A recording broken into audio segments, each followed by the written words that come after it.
ये हल है। वह कौन सी सबसे बड़ी संख्या है जिसमें 262, 934 और 1382 में भाग देने पर प्रत्येक अवस्था में समान शेष बचे। तो ऐसे प्रश्नों को हल करने के लिए जो सबसे बड़ी संख्या है उसमें से छोटी वाली, जो सबसे बड़ी संख्या है उसमें से उससे छोटी वाली, और फिर तीसरा नंबर प्राप्त करने के लिए जो बीच वाला था उसमें से इसको माइनस कर देंगे। फिर उसके बाद जब तीनों अंक हमें मिल जाएंगे उसका हम महत्तम समापवर्तक निकाल लेंगे और इस तरह हम उत्तर को प्राप्त कर लेंगे। तो हम देखते हैं यहाँ, तो 1382 माइनस 934, फिर 1382 माइनस 262, उसके बाद 934 माइनस 262, और इस तरह माइनस करने के बाद जो हमको रिजल्ट मिलेगा, तो 1382 माइनस 934, 12 में से 4 गया 8, यहाँ हो जाएगा 7, 7 में से 3 गया 4, यहाँ बचा जो है 13, 13 में से 4 गए 9, और यहाँ आ जाएगा 4, 448 आ गया। उसके बाद 1382 में से 262 माइनस करेंगे, 2 में से 2 निकालेंगे 0 हो जाएगा, 8 में से 6 निकालेंगे 2 हो जाएगा, उसके बाद 3 में से 2 निकालेंगे 1 हो जाएगा, और एक बचा हुआ है 1120 आ गया। फिर इसको माइनस कर लेंगे 934 में से 262 को, तो 4 में से 2 निकालेंगे 2 आ जाएगा, 3 में से 6 निकलेगा नहीं, 13, 13 में से 6 गया 7, यहाँ बचेगा 8, 8 में से 2 निकालेंगे 662। अब इसमें हम भाग देना शुरू करेंगे। तो जो ये संख्याएं हमको मिली हैं इनका महत्तम समापवर्तक निकाल लेते हैं। तो सबसे छोटा 448 है, तो उससे बड़ी वाली में हम भाग दे देते हैं और विभाग भी से महत्तम समापवर्तक निकालेंगे।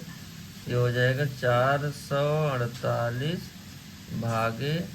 672, एक बार जाएगा,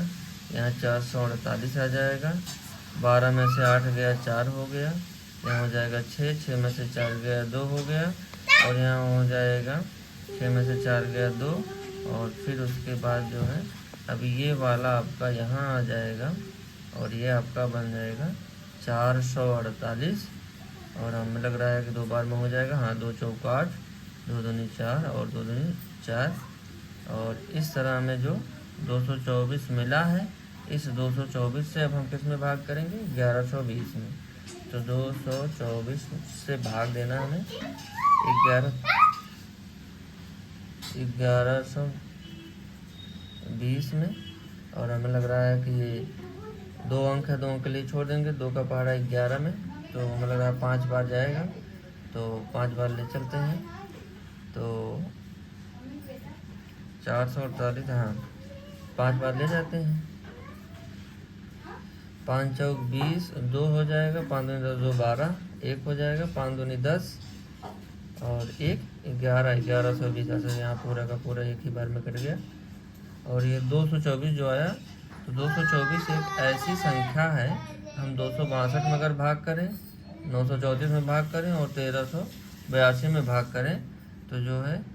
प्रत्येक अवस्था में समान शेष बचेगा। तो ये हो जाएगा आपका महत्तम समापवर्तक बराबर 224, या आप कह सकते हैं कि जो हमें अभीष्ट संख्या प्राप्त करनी थी, तो अभीष्ट संख्या आपका हो जाएगा 224। ये आपका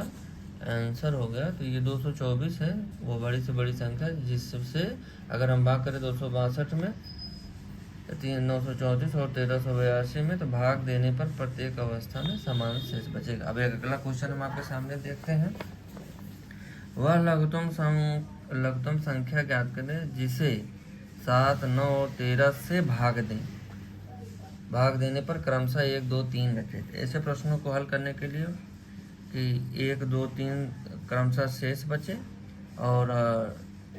7, 9 और 11 से हमें भाग देना है उसमें, और उसके बाद हमें वो संख्या प्राप्त करनी जो कि मालूम नहीं है। तो ऐसे प्रश्नों को हल करने के लिए पहले हम 7 में से 1 निकालेंगे, ये 9 में से 2 निकालेंगे, और 11 में से 3 निकालेंगे। तो यहाँ निकालेंगे तो 7 में से 1 क्या आ गया, 6 आ गया, 9 में से 2 निकाले 7 आ गया, और 11 में से 3 निकाले 8 आ गया। फिर अब माइनस करेंगे तो ये हो जाएगा 6 माइनस 1, 7 माइनस 1 और 8 माइनस 1, तो ये आ जाएगा सॉरी 6 जो आया है ये 7 में से 1 निकला था और 9 में से 2 निकालना दो निकालना था, तो हम 7 में से 2 निकालेंगे और ये इसमें से 3 निकालेंगे, तो ये आपका 3 माइनस कर देंगे तो ये आ जाएगा 5, 7 में से 2 गया 5 और 8 में से 3 निकालेंगे 5 आ जाएगा। तो यहाँ आपको उसके बाद जो है अभी आ गया बराबर हो गया। अब हम क्या करेंगे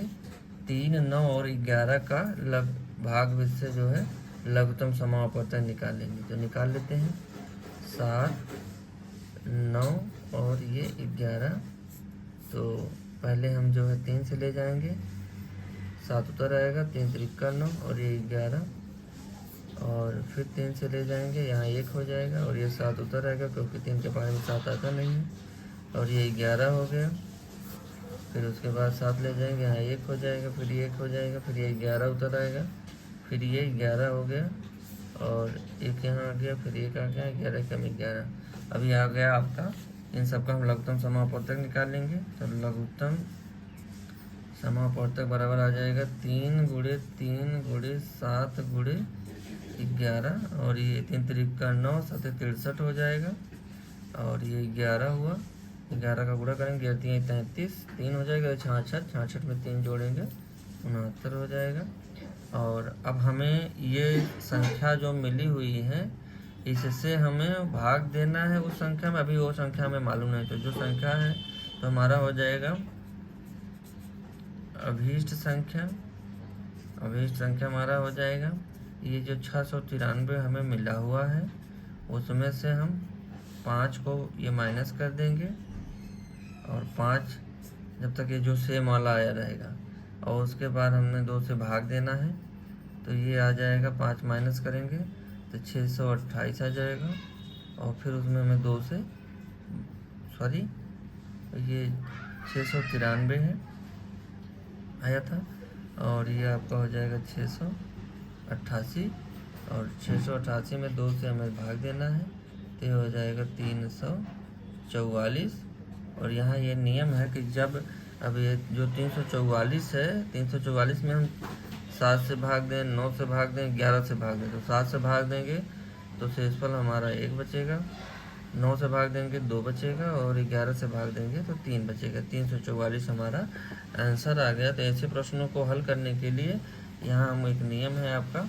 जो बता रहे हैं कि घटाव की क्रिया तब तक करें जब तक वियोगफल समान न हो जाए। जैसे पहली बार हमने घटाया था 7 में से 1, फिर 9 में से 2 और 11 में से 3, यही सीक्वेंस, तो 6, 7, 8 हमें प्राप्त हुआ, तो फिर वही सीक्वेंस 6 में से 1, 7 में से 2 और 8 में से 3 निकालेंगे, तो यहाँ सबका मतलब एक समान आ गया, तो वियोगफल समान हो चुका। फिर दूसरा है जितने बार में वियोगफल समान होगा,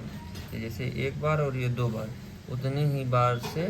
संख्या में हम भाग देंगे, तो इसीलिए हमने यहाँ 2 से भाग दिया है। और जो आपका जब तक वियोगफल समान आया रहेगा उसको उसमें से हमें माइनस करना होता है, तो इस तरह आपका 344 आंसर प्राप्त हुआ है। धन्यवाद।